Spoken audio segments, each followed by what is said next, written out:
નમસ્કાર મિત્રો, ગઈ વખતે આપણે પ્રભાતની પ્રકૃતિનું વર્ણન અને પ્રવૃત્તિ શરૂ કરવા વિશે જણાવતી કવિતા વિશે વાત કરી. આજે ભારતના ગામડામાં પ્રભાતે એટલે કે પરોઢિયે સ્ત્રીઓની શરૂ થતી દિનચર્યા દર્શાવતા ગીતને સાંભળીશું.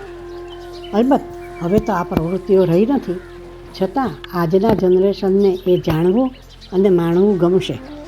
ઇન્દિરાબેન, તો આપના અસલ લહેકાથી ગીત શરૂ કરી અમને સંભળાવી દો. અને હા, વચ્ચે વચ્ચે આવતા તળપદી ગામઠી શબ્દોના અર્થ પણ જણાવતા રહેજો.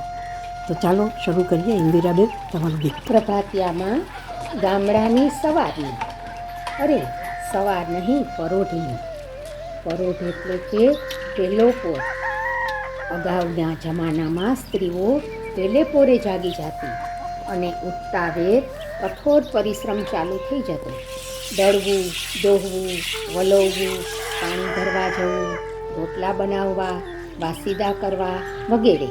આજે તો આપણે આ વિચારીએ તો પણ થાક લાગી જાય. પરોઢ થયું ને પાંગર્યું મન, પરોઢ થયું ને પાંગર્યું મન, કનવા સલડી વાગી રે. પરોઢ થયું ને પાંગર્યું મન, ઓ ચિંતાની આળસ મરડી, જબકી રાધા જાગી રે. પરોઢ થયું ને પાંગર્યું મન. અહીં રાધા શબ્દ સ્ત્રી માટે વપરાયેલો છે. ઘરને ખૂણે પેલી ઘંટી જાગી, ગીત મંડી ગઈ ગાવા રે. કાંડીને કડલા બેવું વાતે વળગા, હેલ હાલી છે નાવા રે. પરોઢ થયું ને પાંગર્યું મન. અહીં ઘંટીના ઘર અવાજને કવિએ સંગીત સાથે સરખાવ્યો છે અને હેલ પણ જાણે કે નાવા ઉતાવળી બની હોય એમ ચાલી ગઈ. કૂવા કાંઠે ચૂંડ જોબનના, જળ જાગી ગયા જોવા રે. વરેડી સિંહ ચણિયા સાથે કાન કરે છે સરવારે.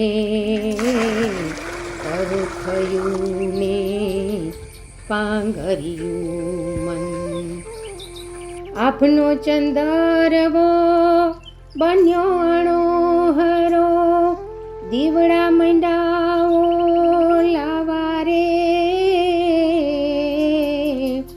અટારીએથી ઉતરો ચંદર, ચાંદની હાલીમાં નાવા રે.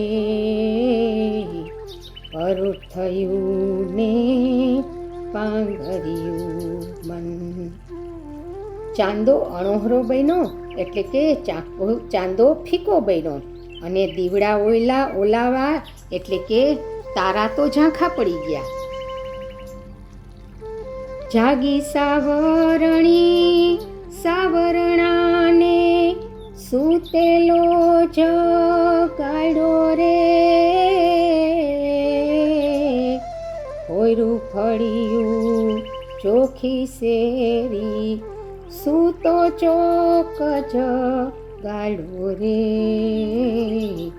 પરોઢ થયું ને પાંગર્યું મન. ઓહો, આટલું બધું કામ કર્યા પછી ભૂખ તો લાગે જ ને. હા, જો ને, એના માટે તો ચૂલો હમણાં પેટાવશે.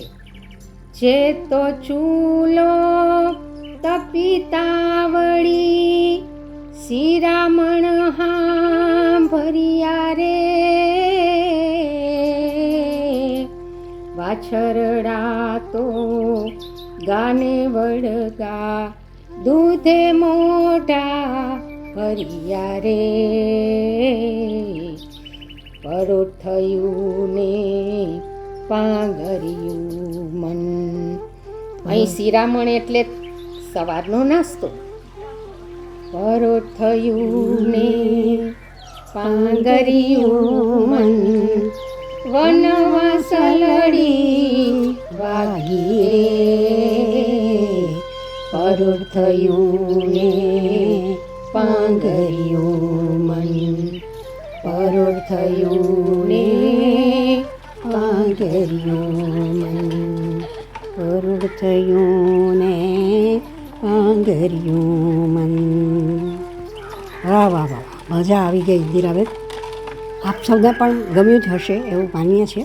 જો ગમ્યું હોય તો જરૂરથી લાઈક કરજો અને બીજાને શેર પણ કરજો.